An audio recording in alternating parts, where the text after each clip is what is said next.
So what motivated you to get the knowledge? What motivated me? Yeah. I'm gonna tell you the truth, God. I'm gonna tell you the truth. It was a racist move, I mean, I'm gonna tell you straight up. But you have to understand what I'm talking about. Listen to me first. I was the head of a gang that was doing their thing, like any other gang. We was out there doing. I was the leader. I was the president of a gang. I wound up going to jail for something. And when I'm in there, I ran into one of my gang members, and he came up to me when I seen him. I had approached him. I said, "Listen, what do you?" I saw that he was speaking to some Muslim brothers, and I'm saying, "What's up with that?" Puerto Rican, black Puerto Rican, them Muslim brothers. He's a little lighter.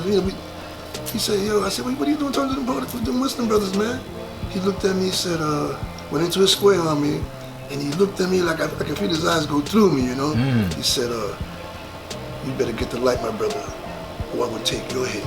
Oh, wow. And I just looked at him. I said, "Uh-oh." I said, "Uh-oh." I said, "Wait a minute." It kind of shook me, because ain't nobody talked to me like that. I was only 16 years old, but I thought I was the world. I thought I was the thing, Right. And man, I said, "What?" So my curiosity drew me to that table where he says, I said, "Well, I want to see what's going on with that. I want to see what's going on with that. Because I want to know who's telling you all this." I was going to get in I was going to come and say, "Yo, that's my people's here, that we ain't having, Right. But when I walked away from them, man.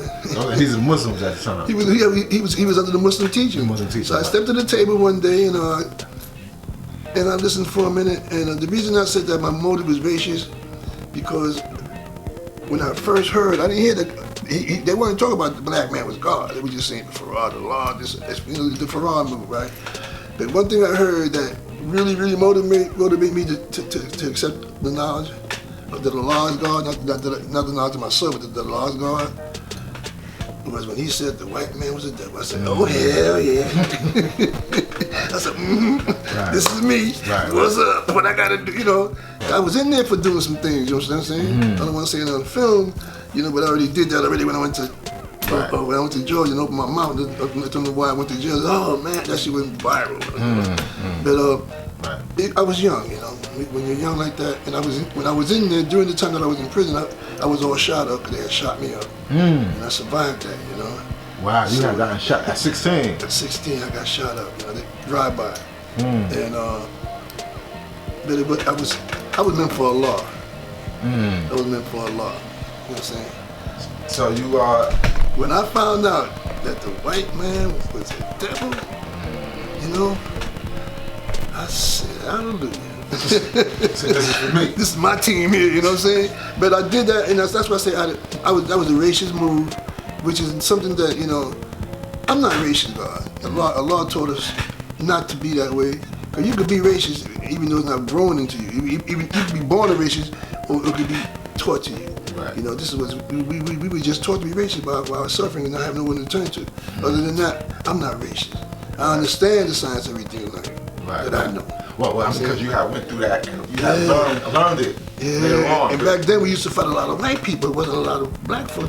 It was Italianos, Irish, So the odds were against us because we were just moving in. They were phasing out. But that transition period, a lot of people got hurt in the process. And then after they left, then we turned on each other. That's interesting. You said they were phasing. Y'all were just moving in, and they were phasing out. Yeah, because that's how everything is set up. Just like right now, gentrification is the same thing. All the poor moving out, the rich moving in. Back then, the industries was leaving, so they went where the work was. We came during the time when, within the 20-year period, the industries would leave our communities. But they already knew that, so they left then to avoid the influx of no jobs. You know what I'm saying? So them 20 years, people they were doing good, the jobs were available, but eventually the Brooklyn Navy Yard closed down. All the industry that was built around the Navy Yard left. All the jobs left with that. So men were losing their jobs, families were breaking up, then the drugs set in. There was a systematic situation, you know what I'm saying, God? Right. So I've seen change come and go. I've seen neighborhoods that were all white, and I was living in them, and now people are complaining about, "Oh man, where these white people coming from?" I said, "You ain't seeing nothing yet." I said, "They come and go like they want it."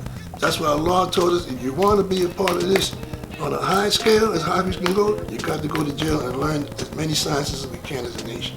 We got to learn.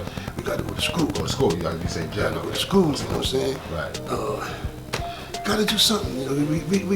How else you gonna learn? You have to go to school. if Mega did this.